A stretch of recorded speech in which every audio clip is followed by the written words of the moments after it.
হাটহাজারীতে উত্তেজনা, ফেসবুকে আপত্তিকর পোস্টকে কেন্দ্র করে সংঘর্ষ, প্রশাসনের 144 ধারা জারি। চট্টগ্রামের হাটহাজারীতে ফেসবুকে আপত্তিকর ছবি ও ভিডিও পোস্টকে কেন্দ্র করে দুই পক্ষের সংঘর্ষ ও বিক্ষোভের ঘটনা ঘটেছে। পরিস্থিতি নিয়ন্ত্রণে উপজেলা প্রশাসন শনিবার 6 সেপ্টেম্বর রাত 10টা থেকে রোববার 7 সেপ্টেম্বর বিকেল 3টা পর্যন্ত 144 ধারা জারি করেছে।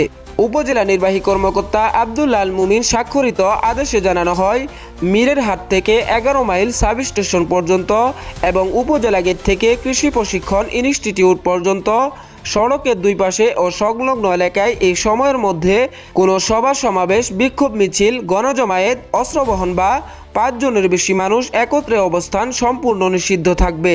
ঘটনার সূত্রপাত হয় শনিবার সকালে। আরিয়ান ইব্রাহিম নামক এক যুবক হাটহাজারী মাদ্রাসার সামনে আপত্তিকর অঙ্গভঙ্গি করে ছবি তুলে ফেসবুকে পোস্ট করেন।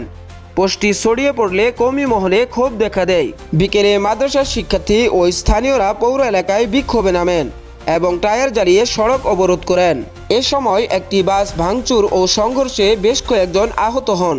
সন্ধ্যায় ফটিকছড়ি থানা পুলিশ ওই যুবককে আটক করে।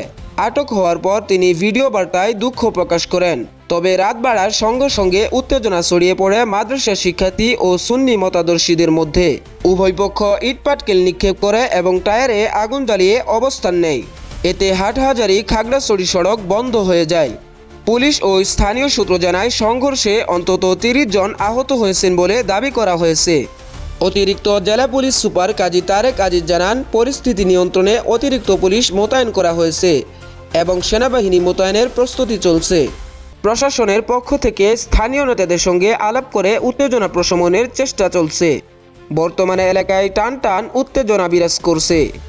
Desk, BDC news.